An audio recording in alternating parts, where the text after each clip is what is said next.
Alam kong di ko kagad makukuha ang tiwala mo, pero nakahanda ako iparamdam sa iyo kung gaano ka kahalaga sa akin. Kaya ikaw laging laman ng panalangin.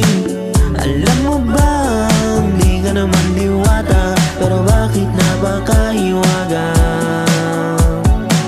Buti na lang sa'yo ko nagkatama, puso ko nagkaroon uli ng gana. Kaya